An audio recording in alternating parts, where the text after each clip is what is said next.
और यही आपकी पसंद के अनुसार चक्रव्यूह में आज की लीड स्टोरी भी है।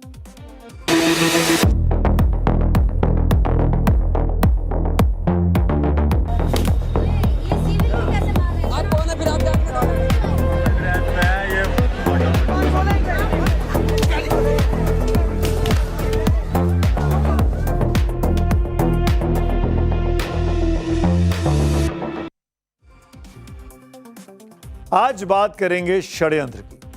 कल दिल्ली ने प्रदर्शन कर रहे छात्रों पर लाठीचार्ज होते हुए देखा। कल दिल्ली में पुलिस का बेरहम चेहरा बहुत करीब से देखा गया। कल दिल्ली ने हक की आवाजों को सड़कों पर लहूलुहान होते देखा। कल के बाद आज दिल्ली में भले ही ऊपरी तौर पर शांति नजर आ रही है, लेकिन सवालों की लिस्ट लंबी होती जा रही है। सवाल दिल्ली पुलिस से पूछे जा रहे हैं कि आखिर शांतिपूर्ण प्रदर्शन में लाठीचार्ज क्यों किया गया, और ये कौन है जो बिना खाकी वर्दी के आम कपड़ों में छात्रों पर लाठियां बरसाते दिखाई दे रहे हैं। ये कौन लोग हैं, इनकी पहचान क्या है, इन्हें कानून को हाथ में लेने का हक आखिरकार किसने दिया। ध्यान से देख लीजिए एक एक चेहरे को। किसके आदेश पर ये लोग लाठी चार्ज कर रहे हैं, क्यों इनके हाथ में पुलिस वाली लाठी है, क्यों इनके सर पर पुलिस वाला हेलमेट है, बिना खाकी वर्दी वालों के हाथ में लाठी किसने थमाई है। अब सवाल दिल्ली पुलिस के लाठीचार्ज के साथ साथ उन चेहरों पर ज्यादा उठ रहे हैं जो बिना किसी वर्दी या पहचान के छात्रों पर बर्बरतापूर्ण लाठियां बरसा रहे थे। जी हां, ये वही लोग हैं जो पुलिस वाली लाठी हाथों में लेकर बैठे हुए थे। ये लाठी दरअसल अलग टाइप की होती है, अलग तरीके से दिखती है, जो आसानी से पहचानी जा सकती है। अब इसके हाथ में आप देखिए, इस लाठी का रंग ग्रे कलर का है। ये लकड़ी की नहीं होती है, ये किसी और मटेरियल की बनी होती है। तो ये पुलिस वालों के पास ही होती है, आसानी से टूटती नहीं है। लकड़ी वाली लाठियां टूट भी जाती हैं, इसीलिए इसको पुलिस वाली लाठी कहते हैं, जो अमूमन हर आदमी के पास नहीं मिलती है। इन लाठी जीवियों के तन पर ना तो खाकी वर्दी है, ना सीने पर कोई नेम प्लेट है, लेकिन हाथों में छात्रों को पीटने के लिए पुलिस वाले डंडे जरूर हैं। ये लोग कौन हैं, इनकी पहचान क्यों नहीं की जा रही है? क्या ये बिना वर्दी के पुलिस वाले हैं, या फिर कोई ऐसे गुंडे हैं जिनकी मदद पुलिस ले रही थी, या फिर कोई चोर उचक्के हैं जो पुलिस की लाठियां चुराकर हंगामा मचाने आए थे?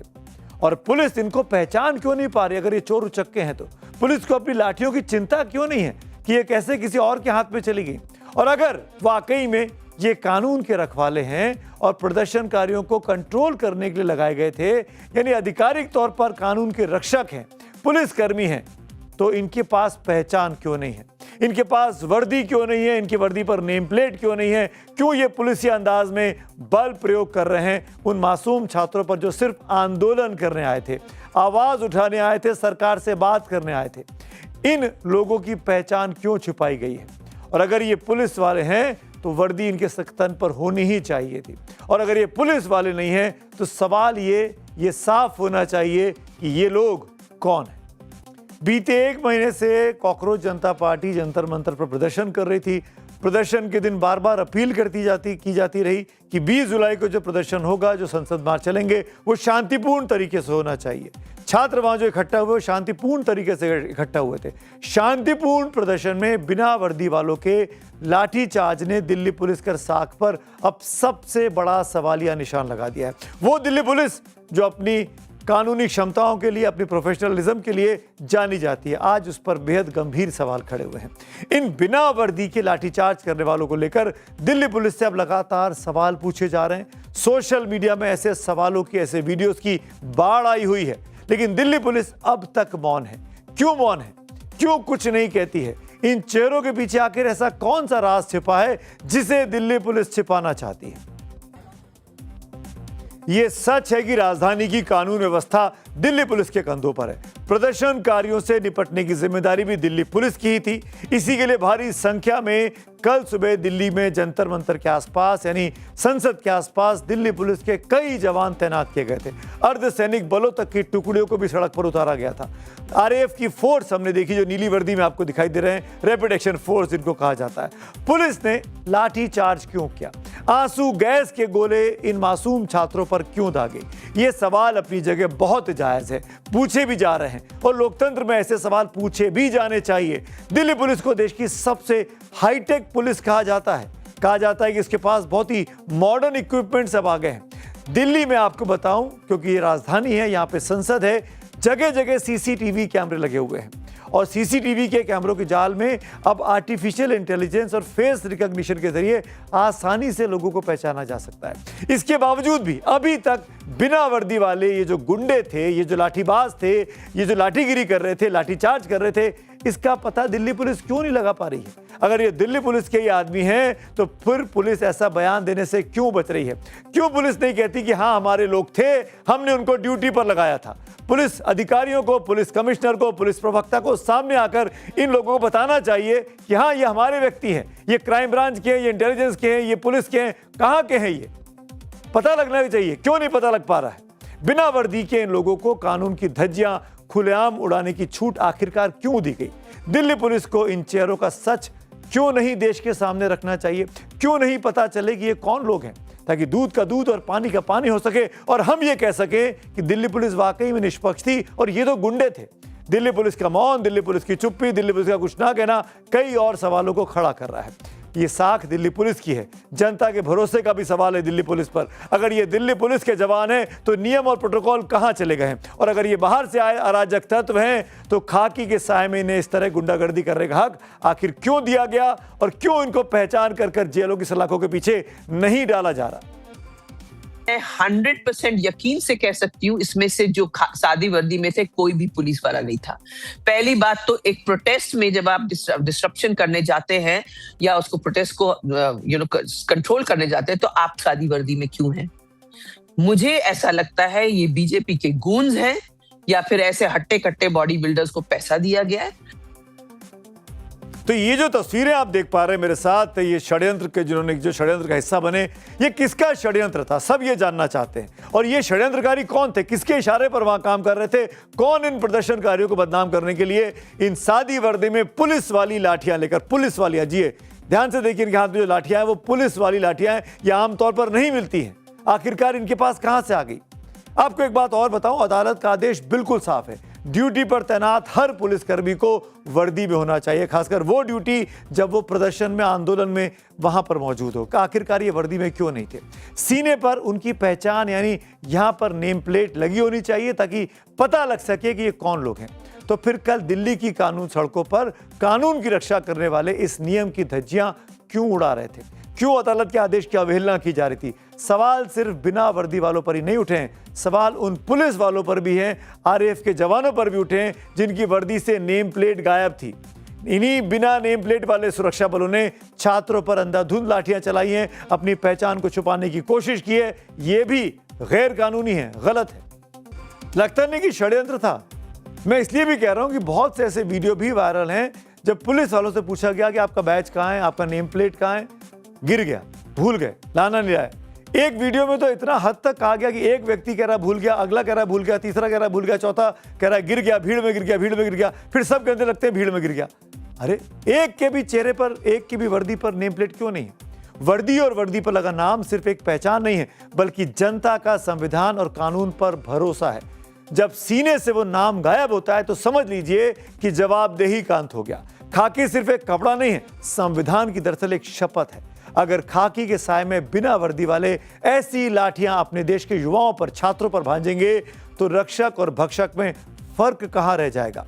कल दिन भर लाठीचार्ज की तस्वीरों के बीच शाम को एक और तस्वीर आई जो सोशल मीडिया पर जमकर वायरल हुई, शायद आपने देखी होगी। मैं इसको फिर से दिखाना चाहता हूं। दिन भर पुलिस की लाठियां खाने वाले लोगों ने जवानों की जब वो निकले जंतर मंतर पर छात्रों के बीच से, तो किस तरीके से लोगों ने इनका स्वागत किया, इनको ध्यान से देखिए इस वीडियो को। जिन छात्रों पर ये वर्दी वाले पुलिस वाले या बगैर वर्दी वाले पुलिस वाले लाठियां भांज रहे थे, वो छात्र शाम को जंतर मंतर पर जब दोबारा प्रोटेस्ट शुरू हुआ, इन लोगों को देखकर तालियां बजा रहे थे। बगैर कुछ कहे गांधीगिरी दिखाई इन छात्रों ने और पुलिस वालों को आईना दिखाने की कोशिश की। ये छात्र हैं जो लाठियां खाकर भी पुलिस के लिए तालियां बजा रहे थे। दिल्ली पुलिस कमिश्नर को ये तस्वीरें बार बार देखनी चाहिए।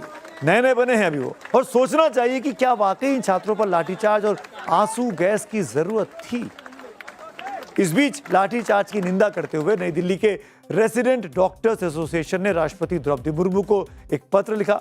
डॉक्टर्स ने इसकी स्वतंत्र जांच कराने की मांग की।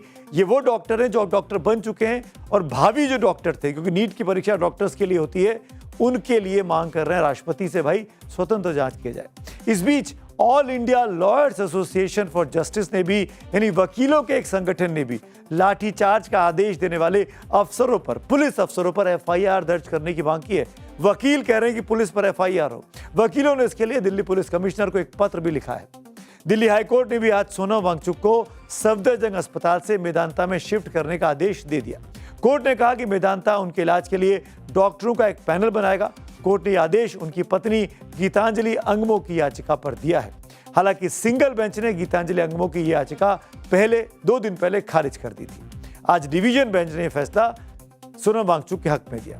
और आगे बढ़ने से पहले इस वक्त की जो सबसे बड़ी खबर है वो भी आपको पता होनी चाहिए। प्रधानमंत्री आवास के पास, उनके घर के पीछे वाली गेट पर प्रदर्शन कर रहे विपक्ष के नेता राहुल गांधी को अब हिरासत में लिया गया है। राहुल गांधी आज शाम अचानक कांग्रेस पार्टी के तमाम नेताओं के साथ प्रधानमंत्री आवास की तरफ कूच करते हैं और प्रधानमंत्री आवास के पिछले जो एग्जिट गेट है वहां पर धरने पर पूरी की पूरी कांग्रेस पार्टी और सांसद बैठ जाते हैं। ये लोग मल्लिकार्जुन खड़गे के घर पर मौजूद थे। आज खड़गे साहब का जन्मदिन है और उनके घर से प्रधानमंत्री का आवास करीब 1.25 किलोमीटर की दूरी पर है। वहां से मार्च करते हुए प्रधानमंत्री आवास को घेरने पहुंचते हैं और धरने पर वहां बैठ जाते हैं। और उसके बाद दिल्ली पुलिस आती है, मान मनोबल करती है, नहीं मानने पर उनको उठाकर वहां से ले जाती है। तस्वीरें उसी बस की हैं दिल्ली पुलिस की, जहां पे राहुल गांधी को अब पुलिस उठाकर थाने में हिरासत में ले गई है। अखिलेश यादव समाजवादी पार्टी के अध्यक्ष वो भी पहुंचे सॉलिडारिटी दिखाने के लिए राहुल गांधी के पास, उनको भी पुलिस ने हिरासत में लिया गया।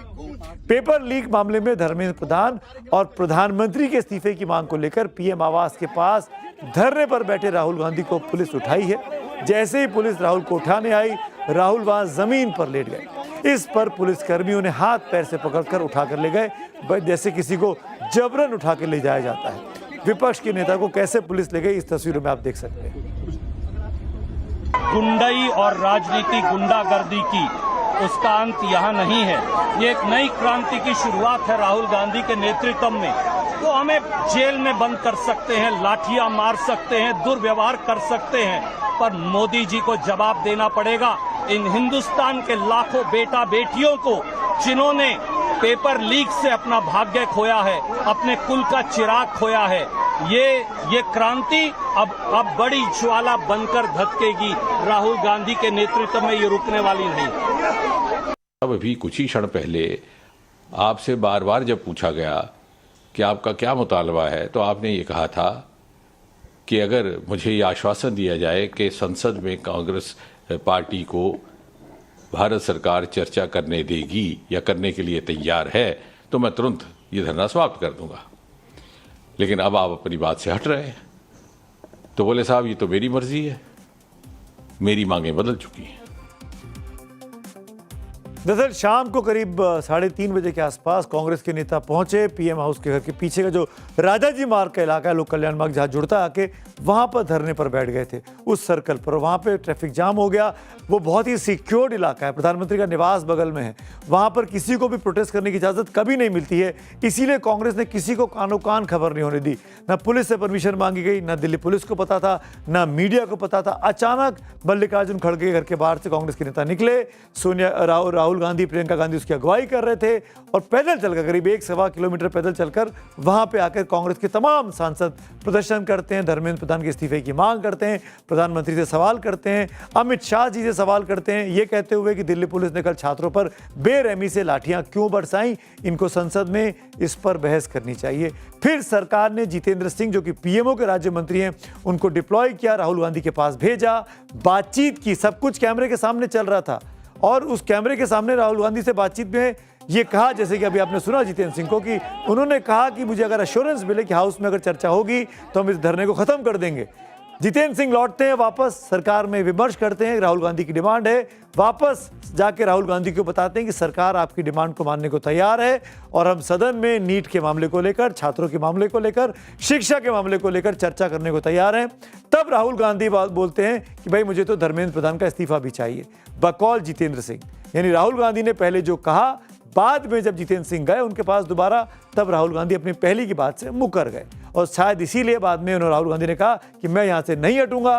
फिर पुलिस आई और उनको उठाकर वहां से अब लोधी रोड थाने में ले जाया गया है।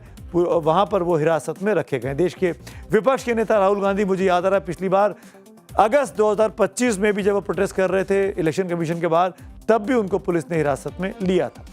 पीएम हाउस के पास कांग्रेस ने जो प्रदर्शन किया उस पर अब एक राजनीति भी विपक्ष की शुरू हो गई है। आम आदमी पार्टी इससे भड़क गई है, क्योंकि राहुल गांधी जब पीएम के घर के बाहर प्रदर्शन कर रहे थे उसी टाइम अरविंद केजरीवाल अभिजीत दीपके से मिलने जंतर मंतर पर पहुंचे थे।